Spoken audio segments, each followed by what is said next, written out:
Ontem, eu contei aqui de manhã, eu tive um encontro com amigos de longa data, que crescemos juntos, mais de 50 anos de amizade. E durante o almoço, conversando, nossas conversas foram... A gente vai se lembrando de coisas que passamos, e de repente, o amigo querido, ele disse, deixa eu te contar como foi na minha história. Porque nossas histórias têm muitos episódios juntos, muitos capítulos foram escritos estando juntos. E aí nós tivemos um desenlace com um amigo também, um ministro, e ele sabia da minha história. Chegou um outro casal que também sabia, mas não tinha detalhes, e aí ele falou, deixa eu contar. E quando ele contou, irmãos, ele mostrou o quanto ele ficou ofendido do modo que ele foi tratado. E ele falou, eu quase me desviei. Ele falou, eu xinguei coisas que eu nunca tinha xingado de tanta raiva. E a gente ficou observando o poder de uma ofensa. E Deus me conduziu de novo para esse texto, Provérbios 18, 19, que diz assim, o irmão ofendido, já preguei sobre isso em outra ocasião, por outro prisma, mas queria que você prestasse atenção nisso, porque a intenção minha, creio que em nome de Jesus, é aliviar o seu ano inteiro essa noite. Você não pode carregar uma ofensa durante o ano, porque você fica azedo, você fica mal, e aí as bênçãos do Senhor não têm o efeito que elas poderiam ter na sua vida. E esse texto começa esclarecendo quando ele diz assim, o irmão ofendido é mais difícil, aquela versão diz, é mais inacessível, sem acesso, é mais difícil de conquistar do que uma cidade forte. E as contendas são como os ferrolhos de um palácio. Deixa eu usar aquela expressão, um irmão ofendido é mais inacessível do que uma cidade fortificada, e as contendas como as portas trancadas de uma cidadela. Você já viu o filme medieval? Então você consegue imaginar aqueles muros gigantescos. Quem viu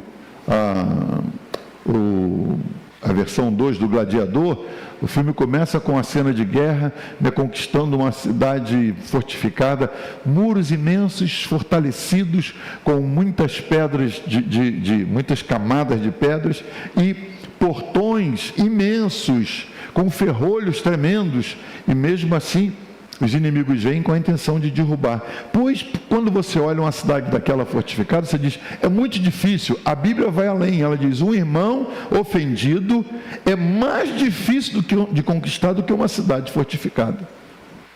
É por isso que é tão importante, irmãos, que a gente trate as ofensas com muito cuidado. Elas não vieram para se instalar na nossa vida e ficarem. A ofensa vem, mas ela não pode se agasalhar. E eu queria falar um pouquinho sobre isso, enquanto Deus nos dá graça para a gente meditar, e queria que você prestasse atenção. Quando Jesus inaugurou o que hoje a gente chama de Santa Ceia, ele sabia que era a época da Páscoa, ele tinha participado de muitas Páscoas antes, agora ele pede que os discípulos preparem a Páscoa num lugar especial, não é para todo mundo, é para o corpo de Cristo, a família dele, ali os discípulos, e eles estão ali, e Jesus vem para a mesa, sabendo que daqui a algumas horas ele vai estar no jardim, vai ser preso, depois disso ele vai ser julgado e injustamente, vai ser torturado, vai morrer. Mas Jesus vem para a mesa, irmãos, e ele sabia quando ele olhava para o lado, Pedro, tudo bem, Pedro? Ele sabia, esse cara vai me trair daqui a pouco, vai me negar. Ele olhava para o outro lado e via Judas, ele já me vendeu. E Jesus olhava para os outros e sabia, na hora que eu for preso, eles todos vão me abandonar. Por que Jesus não fez como talvez eu faria? De dizer, eu sei quem vocês são, eu sei quem vocês são. Nunca me enganaram, entendeu? Nunca me enganaram. Vamos acabar com isso por aqui, não tem negócio de comidinha, de festinha, de comunhão. Vamos acabar com isso e tal. Jesus, irmãos, com um sorriso que não era falso, abençoou. João encostou nele aqui e o Senhor falou, entre vocês tem um que vai me trair. E os discípulos perguntavam para João assim, quem é? E João aqui do lado dele, Senhor, quem é? A intimidade de um grupo onde Jesus sabia o que eles nem sabiam. Pedro não sabia que iria negar Jesus 3 vezes. Jesus já sabia. O que eu quero enfatizar? Jesus foi para uma reunião de comunhão e ele não permitiu que o coração dele se amargurasse pelo que ele sabia que ia passar. E essa é uma arte. A Bíblia diz em Provérbios capítulo 4 e 23, sobre tudo que se deve guardar, guarda o coração, porque dele procedem as saídas da vida. Então guarda o coração. Como é que você guarda o coração? Alguém te ofendeu? Guarda o coração diante de Deus para que isso não seja um baú de ofensas que vai azedar a sua vida e os seus relacionamentos dali para frente. Guarda o coração acima de tudo. Jesus, sabendo do que ia passar, ele não amargurou o coração, ele não azedou, ele guardou o coração dele e ele estava explicando para nós que um coração ofendido não serviria para o sacrifício perfeito de expiação pelos nossos pecados. Como Jesus poderia ir para a cruz horas mais tarde, com um coração ofendido, irado com os homens que ele veio para amar e salvar e que o traíram, que o negaram? Ele falou: eu não posso deixar meu coração agasalhar essa ofensa, eu sei que eles estão falhando, o que eu esperava eles não estão entregando, mas eu não posso, meu coração não pode ir azedo para o sacrifício, porque senão não serve. Ele sabia que o cordeiro tinha que ser imaculado. Imagina um animal que foi trazido para o sacrifício, mas que tinha uma perna quebrada, uma orelha pendente, tinha algum defeito ou sofria do coração, não servia. Ele entendeu: eu não posso ir para o sacrifício com o meu coração amargurado, e por isso ele não deixou o coração amargurar, porque o coração amargurado é mais difícil de alcançar, de acessar, do que uma cidade fortificada. O que a ofensa gera no nosso coração, na nossa vida? Basicamente 2 problemas. Primeiro, distanciamento relacional. A pessoa te ofendeu, você não consegue conviver com ela normalmente. Consegue? Você sentava sempre do lado dela, ela te ofendeu, você muda de lado. Distanciamento relacional. Você não dá mais. Por precaução. Eu já contei aqui dos meus dissabores de um amigo que eu tinha, que trabalhou comigo no ministério, muito querido, alguns pastores aqui conhecem. Foi um tempo de convivência muito bom. Quando eu me afastei, ele agiu indevidamente, de maneira muito feia. A cidade inteira assistiu o que ele fez. Ele declarou para a igreja que eu não voltaria mais quando eu estava no Brasil, e isso ele mudou o nome da igreja, endereço, denominação, mudou tudo, e eu cheguei, eu não tinha mais a igreja que eu inaugurei, então não tinha como conviver. A gente ainda tentou, mas não deu, aconteceu um outro episódio. Então eu pus no meu coração: vamos para o mesmo céu, se ele precisa eu ajudo. Agora, eu tenho que evitar a aproximação, porque ele é bom na rasteira. Eu não posso cair de novo. Então, para que eu não caia, eu mantenho uma certa distância. Tudo bem, querido? Sim, ele do lado de lá da ponte, eu do lado de cá. Precisa de alguma coisa? Estamos juntos. Mas, de novo, como 2 trilhos de trem, o exemplo que eu sempre uso, a gente caminha junto, mas não jogadinho, como a gente fala ali, né? Caímos um do lado do outro, mas não cola. Por quê? Porque já ofendeu uma vez e eu não quero ofender de novo. O coração está limpo. Posso encontrar onde for, o coração está limpo. Agora, a ofensa, ela gera isso. Primeiro, distanciamento relacional. Você não quer mais saber. O que é fulano? Você e fulano, não, tudo bem, graças a Deus, vamos para o mesmo céu. Se precisar, eu ajudo. Se precisar de que eu doe sangue para ele, eu dou o sangue. Agora, quero mais não. Distanciamento. Você não quer mais proximidade. E o segundo problema que a ofensa causa, a quebra da confiança. Talvez isso seja pior. É o cristal que é rompido, não é? E você diz: não sei, agora não confio mais.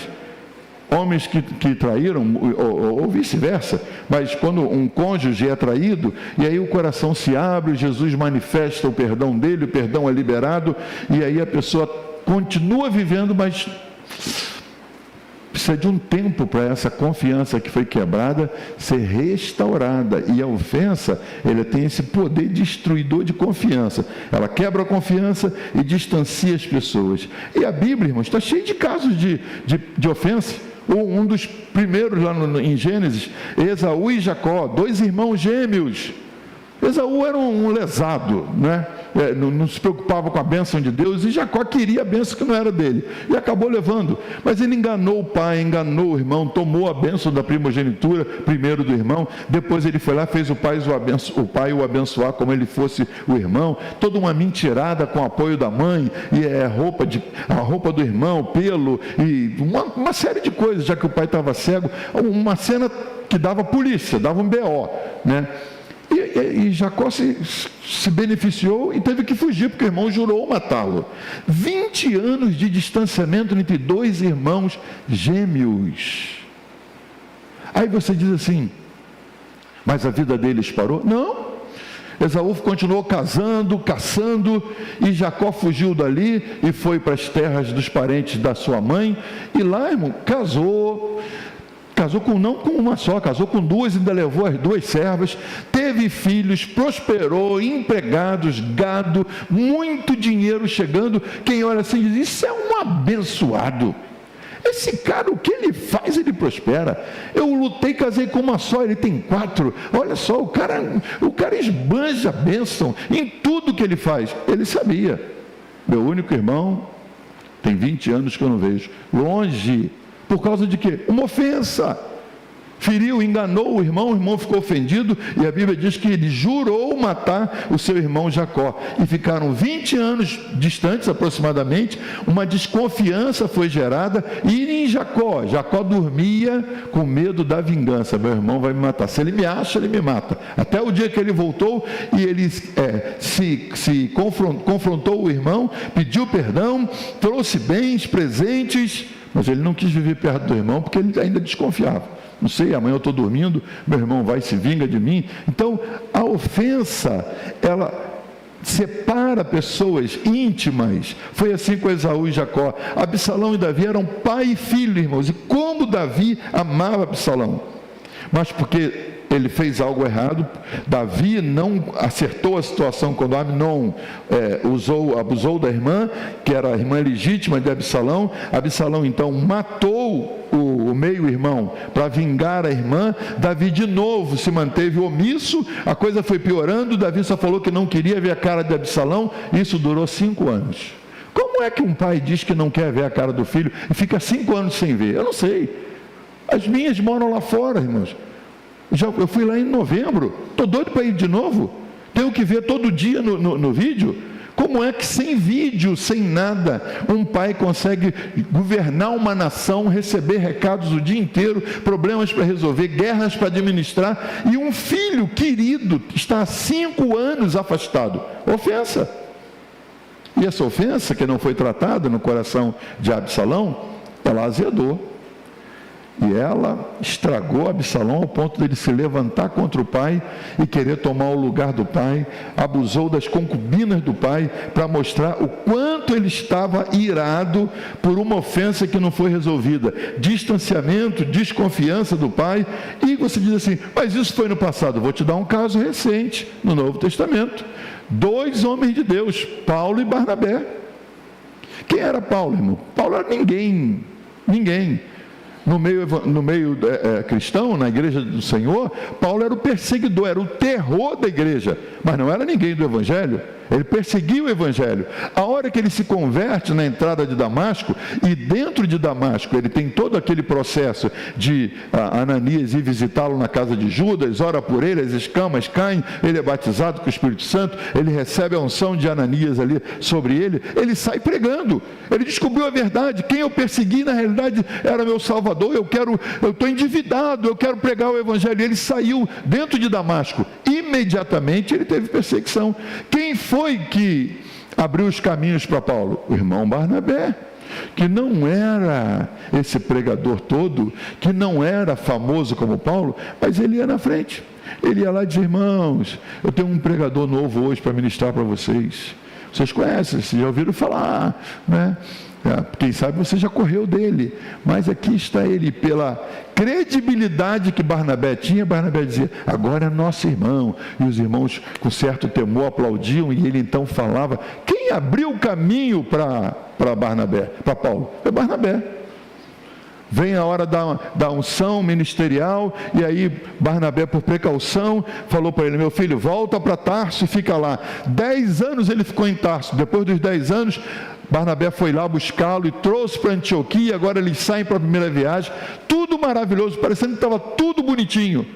Mas na viagem, Barnabé levou um sobrinho, e Paulo não gostou disso.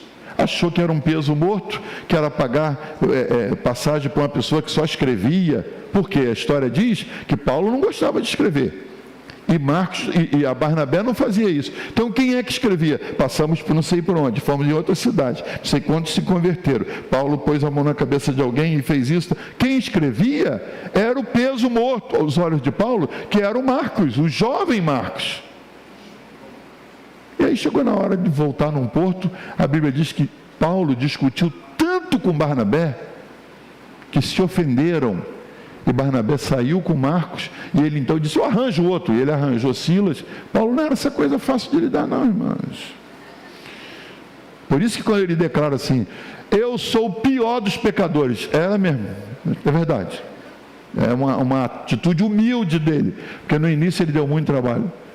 E aí ele arranjou Silas e saiu com Silas, e Barnabé continuou a viagem, né, quando era uma dupla tão especial. Por que isso? Por causa de uma ofensa, e pela ofensa eles ficaram distanciados. Só quando Paulo estava na prisão, muitos anos mais tarde, é que ele manda numa carta, ele diz assim: e traz também o Marcos, que ele me é muito útil, e os pergaminhos. Agora, no final da vida, ele reconheceu que os registros das viagens que ele nunca fez, a gente só sabe porque o Marcos fez.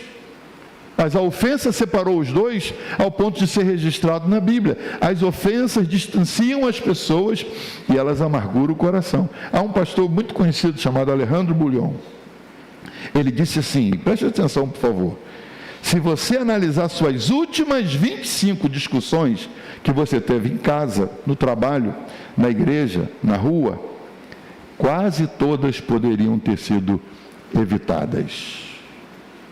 Pensa aí na última discussão que você teve, que te deixou ofendidinho. Pensa na última. Poderia ter sido evitado? Poderia, irmão. Hoje numa reunião eu falei do meu genro mais calado, baiano, que de vez em quando ele abre a boca e há sempre alguma coisa para a gente anotar. Ele disse assim: você tem que escolher se você quer ter razão ou quer estar feliz. Então é verdade. Quer ter razão? Briga, vou te mostrar que você está errado. E no final você perde o amigo, você se distancia. E a outra opção, ser feliz. Você acha que é isso? Tá bom, querido, tá bom, pronto. Fica feliz os dois, ficam felizes os dois. E às vezes a gente briga para estabelecer um ponto, sabe? Eu vou mostrar para ele, eu vou mostrar. Passa a régua e pensa: o que você ganha depois de mostrar sua opinião? Zero, ganhou nada, aliás, menos que zero. Você perdeu alguém especial. Ganhou a razão, mostrou o ponto e deixou alguém ofendido que às vezes não vai estar perto de você. A gente às vezes conhece pessoas que são muito contundentes, agressivas em pregar o evangelho. Tu está indo para o inferno, o diabo está no teu couro, você tem que aceitar Jesus. Amém. Não é meu estilo de pregação, mas eu sei os que têm isso. Meu temor é que se eu afasto alguém que eu quero trazer para Jesus com uma acusação contundente, eu perco a oportunidade de falar com ele uma segunda e uma terceira vez, de modo que ele venha para Jesus, não porque eu coloquei o medo do inferno nele, mas porque o testemunho da minha vida e as palavras de Jesus em mim foram tocando no coração, e ele acaba se quebrantando diante do Senhor. De novo, é por opinião. Você é do tipo... João Batista? Se você é do tipo de João Batista, raça de víboras, não é?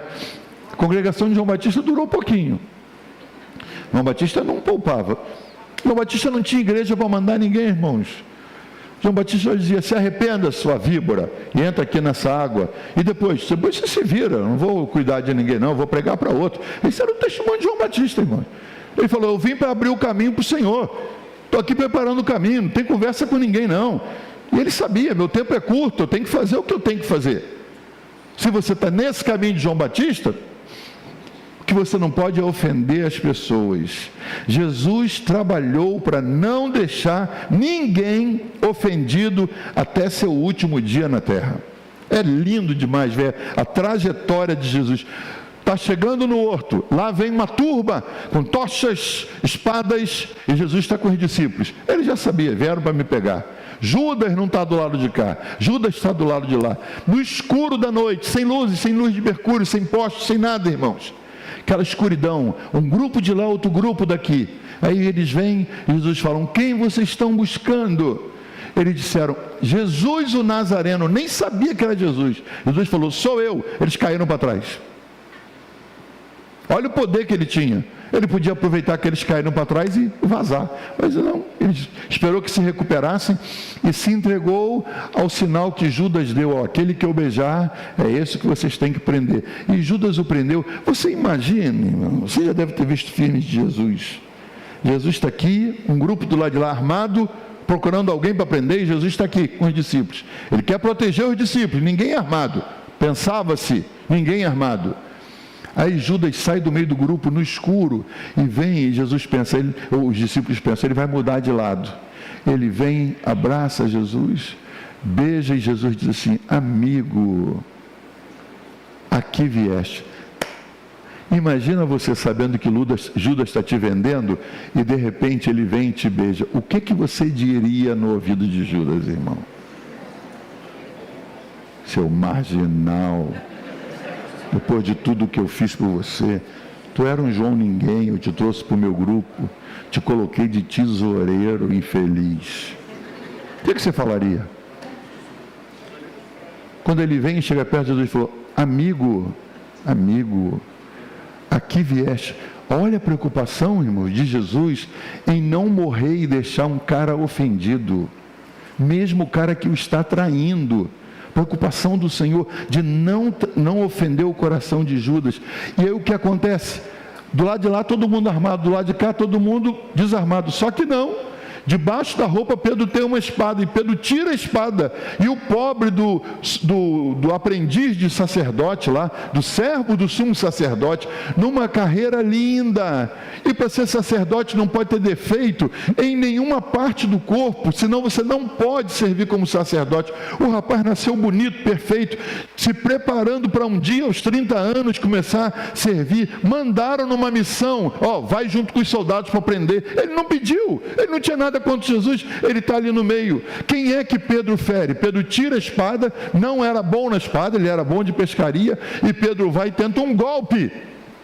Ele dilacera a orelha do rapaz. A carreira acabou ali, que com o defeito da orelha não pode mais ser sumo sacerdote. E Jesus podia falar: bem feito, o que tu veio no meio desse grupo?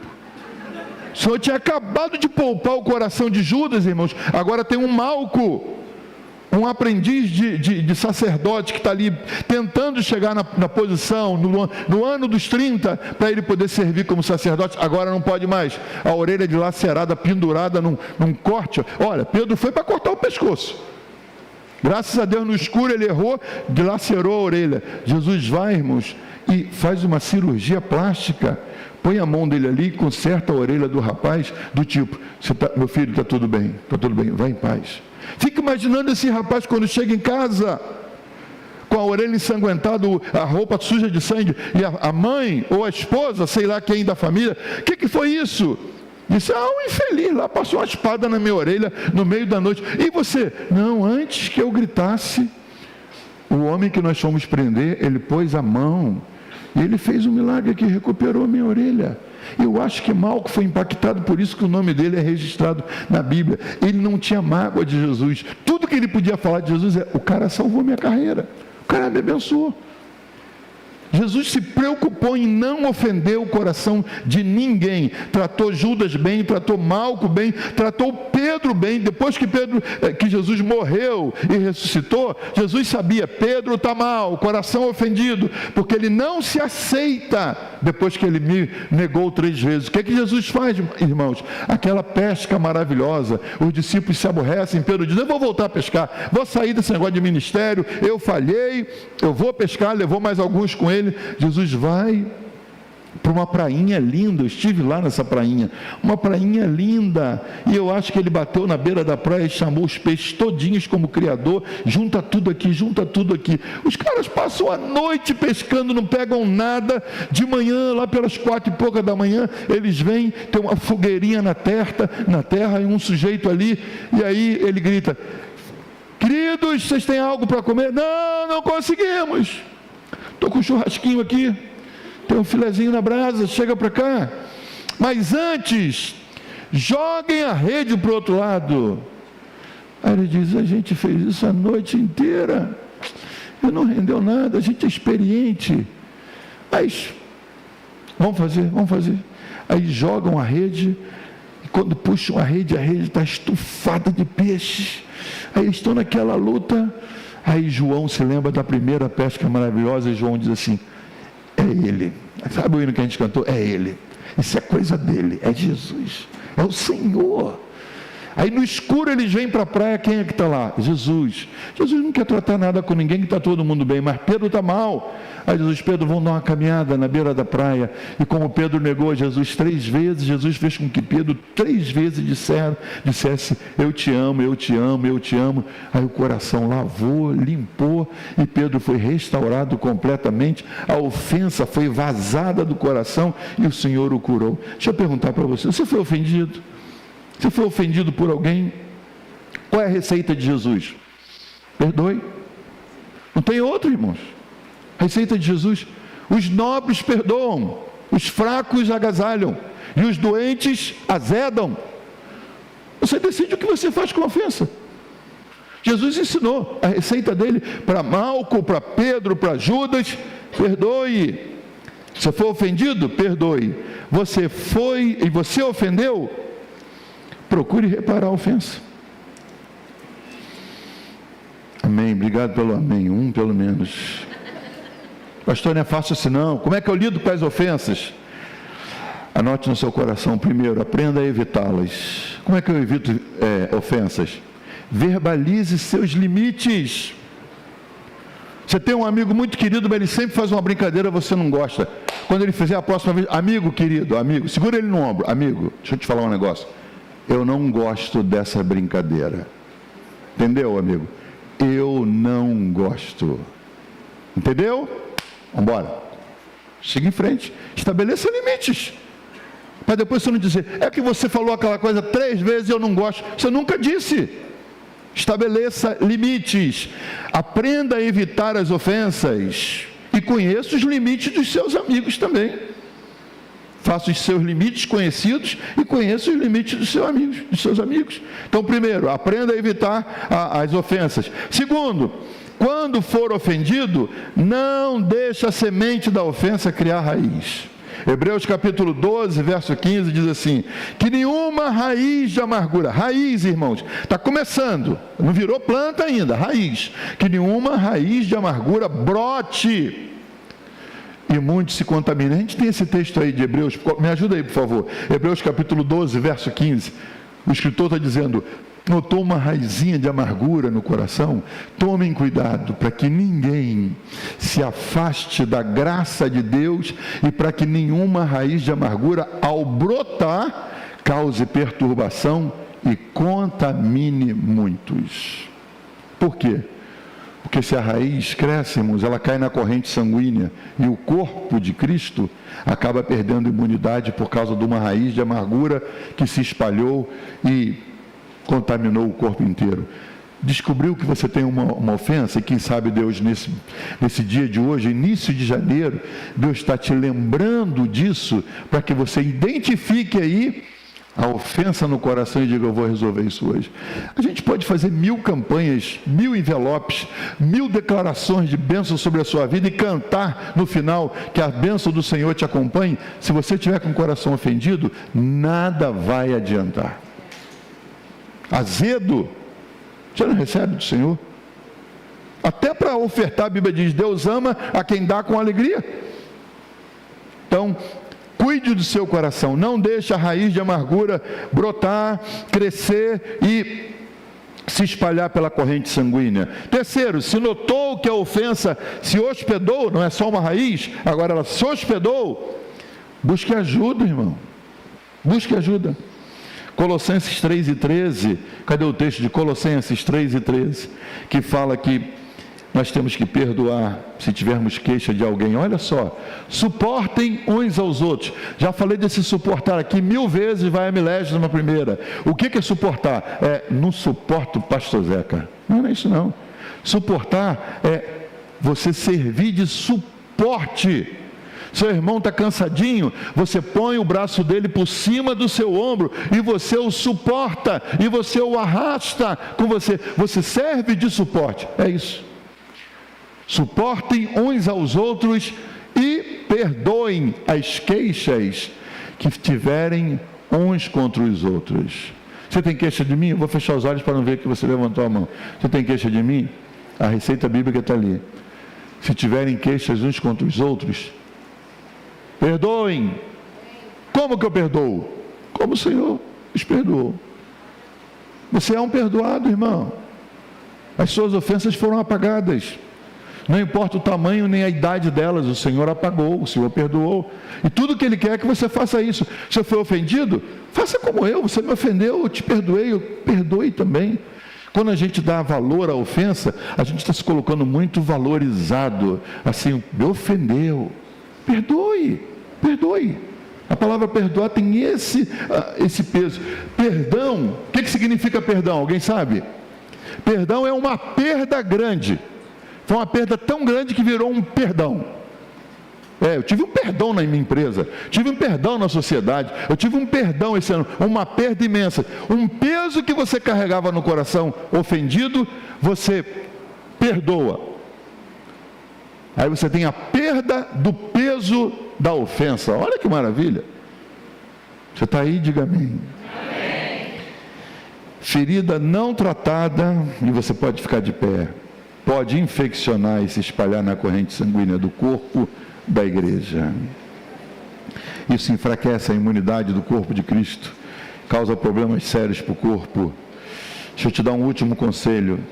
Se a ofensa foi contra outro, olha, quem está falando é o pastor da igreja agora.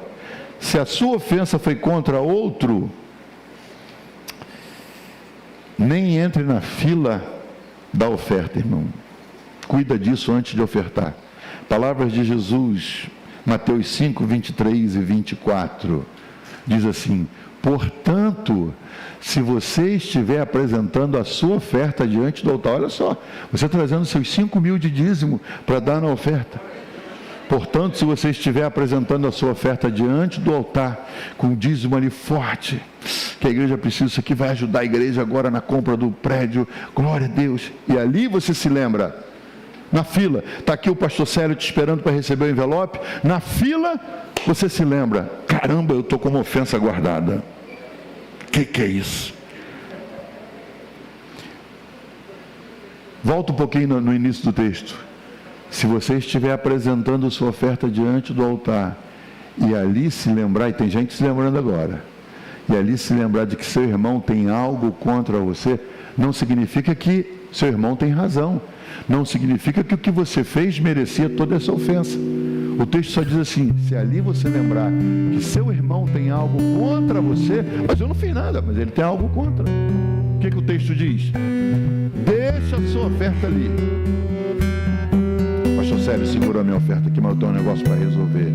Deixa a sua oferta diante do altar e vá primeiro reconciliar-se com seu irmão. Depois volte, aí diga: pastor, agora sim, está aqui a oferta, ó. Agora vale. Vá primeiro reconciliar-se com seu irmão, depois volte e apresente a sua oferta. O que esse gesto significa? Reconquistar a fortaleza do coração do irmão ofendido. Lembra o texto inicial? O coração do irmão ofendido é como uma cidade fortalecida, uma cidade fortificada que não se pode conquistar com ferrolhos nos seus portões. Como é que você reconquista essa cidade? É com o perdão, é com o ajuste, é com a ofensa resolvida. Eu quero desafiar você, meu irmão, que está aí, que é um servo de Deus e que está com o coração ofendido essa noite, para derramar seu coração e sua ofensa diante do Senhor e dizer: Senhor, eu não quero carregar isso não. Um professor fez uma experiência, ele pegou batatas, eu ia até fazer isso hoje, eu falei: não precisa, os irmãos vão entender. Ele pegou batatas na escola dominical, e ele disse assim: você tem uma ofensa? Tenho. O cara: tenho muitas. Aí ele diz o nome, ele pegou as batatas e o cara foi escrevendo o nome das pessoas que o ofenderam, e aí foi escrevendo nas batatas. Ele botou tudo num saco, as batatas com o nome de pessoas que o ofenderam, colocou num saco, deu para ele e disse: ó, carrega agora. E quando ele pegou, foi muito pesado. Eu falei: o que você está carregando? Você está carregando um peso que não serve de nada, que não vai te render, que não dá para trocar numa joalheria, não dá para ir num shopping gastar. Você carregando um peso que te encurva, que te deixa amargurado, que te faz uma pessoa desagradável por causa de um peso que você não resolve. Essa é a noite de você trazer esse peso e largar no altar do Senhor. O altar suporta, você não. Largar no altar do Senhor, para que você possa dizer para o seu irmão, como nessa canção essa que você separou aí, para que você possa entender o alto preço que foi pago para que eu e você fôssemos um no corpo de Cristo. Se eu estiver contaminado, eu contamino você mesmo. Eu contamino. O bem para contaminar leva tempo. O mal é rapidinho. O mal é rapidinho. Você vê quando começa a gripa um, gripa o outro, vira um surto. Daqui a pouco é pandemia. Agora, para passar o bem uns para os outros é uma dificuldade. A notícia boa é uma luta para se espalhar. A notícia ruim, como faísca. Você não pode viver esse ano que Deus te deu com o coração ofendido. Você precisa do coração aliviado. E essa é a sua noite. Diga para alguém: essa é a sua noite. Enquanto nós cantamos essa canção tão poderosa, você tem a chance de sair do seu lugar e ver à frente. Aí você diz assim: ó, vou fazer isso não, pastor. As pessoas vão descobrir que eu estou ofendido. Tem um preço, não é verdade? Mas se você acha que a opinião das pessoas vai ajudar de alguma maneira, continue no anonimato. Agora, se você precisa livrar-se da ofensa diante do Senhor, vem à frente. Deus te abençoe.